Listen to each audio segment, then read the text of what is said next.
تو کیڑا یہاں کھا رہا تھا تو نیچے گر گیا، تو بابا جی نے اٹھا کے پھر وہاں رکھ لیا، کہنے لگے جب اس نے تیری ڈیوٹی مجھے کھانے کی لگائی ہے۔ امام شافعی فرماتے ہیں جن گھروں میں لوگ فجر کی نماز کے وقت سوئے ہوتے ہیں ان گھروں میں رزق نہیں، وہ ضرور تمہیں رزق پہنچائے گا۔ یا رسول اللہ صلی اللہ علیہ وسلم کس طرح پہنچے گا؟ تو ذرا حضور کے لفظوں کا حسن بھی دیکھیے۔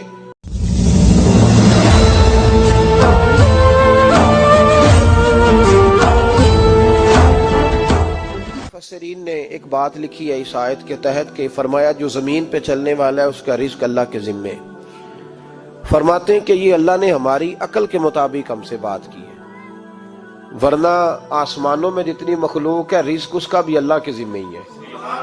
یہاں جو فی الارض کے لفظ ہے زمین پہ، وہ ہمیں سمجھانے کے لیے کہ تم نے تو صرف یہ دنیا دیکھی ہے نا، تو جس کو تم نے دیکھا ہے وہ سب کھاتے اللہ کا دیا ہوا ہی ہے۔ تو جو ہم نے دیکھا تھا رب کریم نے اس کے مطابق ہمیں سمجھا دیا۔ فرمایا کچھ تو تم نے دیکھے نہیں، چلو ان کی تم سے بات نہیں کرتے، پر جو تم نے دیکھے ہیں ان سب کا رزق کس کے ذمے ہے؟ اللہ کے۔ میرے محبوب کریم علیہ الصلوۃ والسلام نے فرمایا اللہ پہ بھروسہ رکھ کے سویرے نکل جانا رزق کی تلاش میں۔ کس پہ بھروسہ رکھنا ہے؟ نکلنا تمہارے ذمے ہے، یہ نہ کہنا کہ گھر بیٹھوں گا تو یہیں آئے گا، نکلنا تمہاری ذمہ داری ہے، جتنی ذمہ داری ہے وہ پوری کرنا۔ اللہ پہ بھروسہ کر کے نکل جانا تمہاری ذمہ داری ہے، رب کا ذمہ ہے تمہیں رزق دینا، وہ ضرور تمہیں رزق پہنچائے گا۔ یا رسول اللہ صلی اللہ علیہ وسلم کس طرح پہنچے گا؟ تو ذرا حضور کے لفظوں کا حسن بھی دیکھیے۔ نبی پاک صلی اللہ علیہ وسلم نے فرمایا جس طرح موت تمہیں ڈھونڈ لیتی ہے نا کہ تم کہاں موجود ہو، جب وقت آتا ہے تو انسان پاکستان میں ہو تب بھی آ جاتا ہے، جدہ میں ہو تب بھی آ جاتا ہے، مکہ میں ہو یا مدینہ طیبہ میں، وقت پھر بھی آ جاتا ہے۔ فرمایا جس طرح موت تم جہاں بھی ہو تم تک پہنچ جاتی ہے نا، اس طرح تمہارا رزق بھی تم جہاں موجود ہوتے ہو اللہ وہاں پہنچا دیتا ہے۔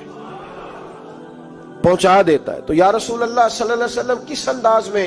تو فرمایا نکل جانا تمہاری ذمہ داری ہے۔ فرمایا سویرے پرندے بھی نکل جاتے ہیں اور شام کو جب لوٹتے ہیں تو اللہ انہیں پیٹ بھر کے روزی عطا فرماتا ہے، حالانکہ ان کو نہیں پتا ہوتا ہمارا کارخانہ کہاں ہے، ہم نے کہاں جا کے مزدوری کرنی ہے، ان کو نہیں پتا ہوتا کہ ہمارا دفتر کہاں ہے، ہم نے کس آفس میں بیٹھنا ہے، ان کو نہیں پتا ہوتا کہ ہم نے کہاں جا کے مال خریدنا ہے اور کہاں سے ہم نے پھر اس کو دوبارہ بیچنا ہے، انہیں خبر نہیں ہوتی، اللہ پہ بھروسہ کر کے نکل جاتے ہیں۔ نکلنا تو تیرے ذمے ہے کہ نہیں؟ فرمایا وہ تو ڈیوٹی کر، شام کو اللہ جو رب پرندوں کو روزی دیتا ہے وہ تجھے بھی عطا فرمائے گا۔ تو جس حال میں ہے، کیونکہ تو نے اپنا یہ حال خود نہیں بنایا، جس نے بنایا ہے وہ بڑا بہتر جانتا تھا کہ تو اسی حال میں اسے اچھا لگتا ہے۔ تو اسے اسی حال میں، ایک بزرگ تھے تو ان کی طبیعت بڑی علیل ہوگی، بیمار ہو گئے تو اللہ نے آزمائش دی تو کیڑے پڑ گئے وجود میں۔ ایک کیڑا یہاں سے کھا رہا تھا، اللہ والے بڑے راضی رہتے ہیں اس کی رضا پہ، تو کیڑا یہاں کھا رہا تھا تو نیچے گر گیا، تو بابا جی نے اٹھا کے پھر وہاں رکھ لیا، کہنے لگے جب اس نے تیری ڈیوٹی مجھے کھانے کی لگائی ہے تو میں اس بات پہ راضی ہوں، تو نیچے کیوں گرتا ہے؟ بس ٹھیک ہے کھا، جب اس نے تجھے ڈیوٹی جو تیری لگائی ہے۔ سالبہ بن عبد الرحمن ایک صحابی تھے، سالبہ غالباً نبی پاک صلی اللہ علیہ وسلم کی خدمت میں آئے، کہنے لگے یا رسول اللہ صلی اللہ علیہ وسلم غربت بڑی ہے، میرے لیے دعا کریں اللہ زیادہ مال دے۔ تو محبوب صلی اللہ علیہ وسلم نے فرمایا تو جس حال میں اچھا ہے وہ تیرے لیے بہتر ہے، جس میں تو ہے وہی حال تیرے لیے مشکل ہے نا یہ جواب سننا۔ یا رسول اللہ صلی اللہ علیہ وسلم دعا کر دے، تو محبوب نے کیا فرمایا؟ فرمایا تو جس حال میں ہے نا وہ حال تیرے لیے بہتر ہے، اسی میں رہ۔ کہ نہیں حضور دعا کریں، فرمایا سالبہ تو باز آ جا، حضور دعا کریں، فرمایا تو باز آ جا، 2-3 دفعہ کہا، ضد کی، محبوب نے فرمایا جا پھر اللہ تجھے زیادہ پیسے دے گا۔ چند بکریاں خریدی، اتنی برکت ہوئی کہ بکریوں کے ریوڑ بن گئے، پھر کچھ بکریاں بیچ کے گائے خرید لی، ان کے بھی ریوڑ ہو گئے، پھر کچھ اونٹنیاں لے لی، ریوڑ ہی ریوڑ۔ پہلے 5 وقت مسجد میں آتے تھے، اب فجر اور عشاء رہ گئی۔ پھر مال زیادہ ہوا تو مدینے شہر میں کوئی جگہ ہی نہیں، مدینے سے باہر حویلی خریدی، پھر جمعہ ہی رہ گیا، جمعے کے جمعے آتے۔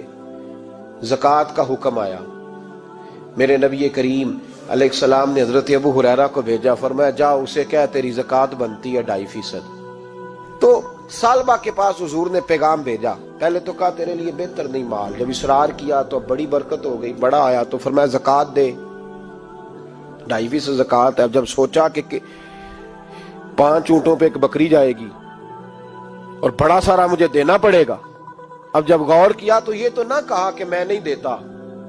حضرت ابو ہریرہ سے کہنے لگے نبی کریم علیہ السلام کی خدمت میں عرض کرنا کہ میں خود آؤں گا۔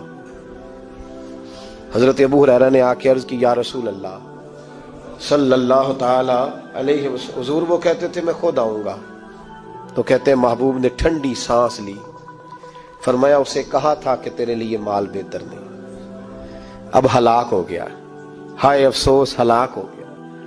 ان کو بھی تھوڑی دیر کے بعد احساس ہوا کہ یہ میں نے کیا کیا، نبی پاک کو ہی کہہ دیا نہیں ہے، حضور کو کہہ دیا بعد میں آؤں گا۔ اب دوڑے آئے، عرض کی حضور میں سارا کچھ لے کے آیا ہوں، قبول کر لیں۔ محبوب نے فرمایا گویا بلال حبشی کی خشک کھجور بھی قبول ہے، اور صہیب رومی ایک اٹی بان کی لائے تو وہ بھی قبول ہے، اور عمار بن یاسر اور مصعب بن عمیر اگر 2 دینار دے جائیں اور کوئی پرانا جوڑا کسی سپاہی کے لیے چھوڑ جائے تو وہ بھی قبول ہے، لیکن تو اپنا لاکھوں لے کے چلا جا، تیرا کوئی نہیں قبول، معاف کر دیں۔ فرمایا جا معاف کیا، پر پیسے لے کے نہ آنا۔ اگلے سال پھر آئے، بندے ہوئے ہاتھ ہے، محبوبہ میں دولت کا کیا کروں گا، آگ لگانی ہے، قبول کر لیں۔ فرمایا تو لے جا، تیرا نہیں قبول، گرا جو ان کی نگاہ سے وہ سنبھل نہیں سکتا۔ حضور نے وصال ظاہری کیا تو جناب صدیق اکبر کے پاس آئے، لاکھوں کا مال، ابو بکر قبول کر لو، تو جناب صدیق اکبر کہنے لگے اس کا کر لوں جس کا نبی نے نہیں کیا، چل جا کوئی نہیں چاہیے۔ حضرت عمر کے زمانے میں قحط پڑ گیا، بارشیں نہیں ہوتی، غلہ نہیں ملتا، حالات خراب ہے، مالی طور پہ بحران آ گیا، غربتیں، مجبوریاں، تکلیفیں، آ کے روئے عمر میرا قبول کر لو، مجھے معافی تو مل گئی تھی نا۔ فرمایا معافی اپنی جگہ پہ، پر جس کا مصطفیٰ نے قبول نہیں کیا۔ بہت سارے لوگوں کو پتہ ہی نہیں کہ ان کا قبول ہی نہیں ہوا، اور وہ الجھے ہوئے، انہیں خبر ہی نہیں کہ اصل بات کیا ہے۔ فرمایا جس کا مصطفیٰ کریم نے قبول نہیں کیا، اب ہیرے اور جواہرات بھی لے کے آئے تو بھوکے مریں گے، پر اس کا قبول، اس بات پہ راضی رہو اس حال میں اللہ نے رکھا ہوا ہے، اس حال میں راضی رہو۔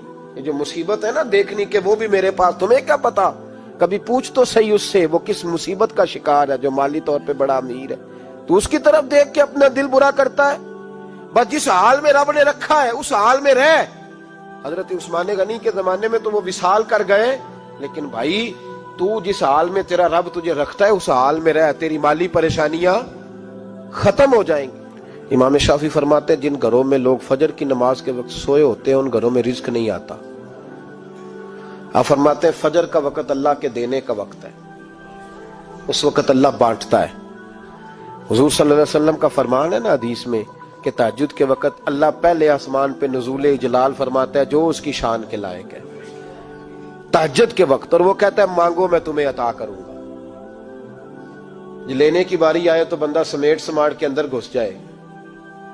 ہمارے ہاں یہ ہوتا ہے کہ عشاء کے بعد بچے بیٹھتے ہیں موبائل لے کے، تہجد کا وقت آتا ہے تو ان کی آنکھیں بند ہونی شروع ہوتی، تو لینے کے وقت تو سویا تھا، تیرا مسئلہ کیسے حل ہوگا؟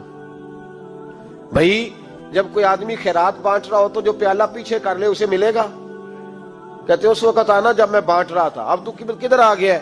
مثال دے رہا ہوں۔ تو فجر کا وقت مانگنے کا ہے، تو ساری رات تو گزر گئی گیمیں کھیلتے، ٹی وی دیکھتے، اور جو لینے کا وقت تھا تو سو گیا، تو کیسے آئے گا تیرے پاس؟ تو اٹھے سویرے، بندوں سے مانگ کے دیکھ لیا، بڑی عزتیں خراب ہوئی، فجر کا وقت اٹھ کے جھولی پھیلائے۔ میرے رسول پاک علیہ السلام فرماتے ہیں، رب فرماتا ہے جب بندے میرے آگے جھولی پھیلاتے ہیں مجھے شرم آتی ہے، کیسے خالی واپس کر دو؟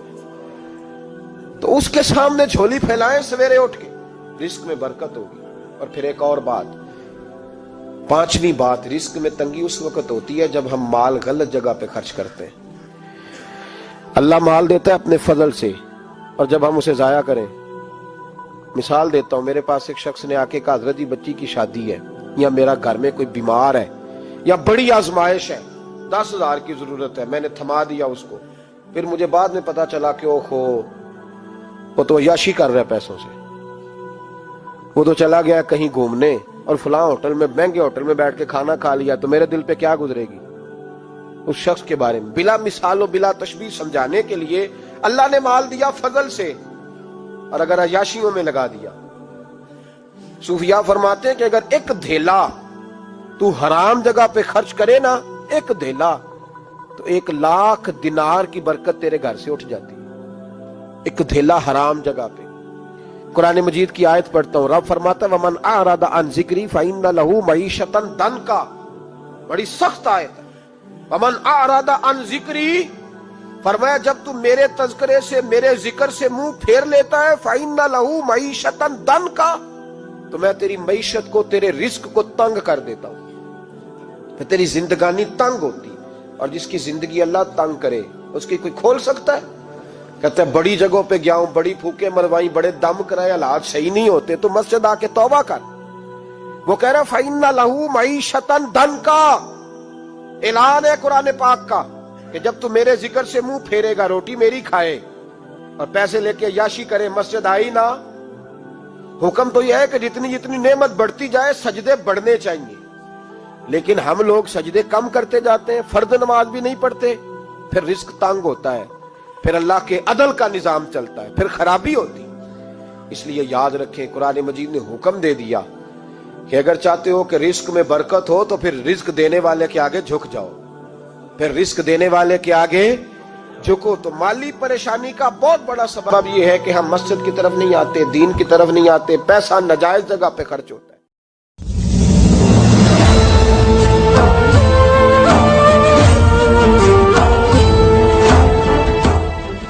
نظام اولیاء چینل پیش کرتا ہے روشنی تصوف کی۔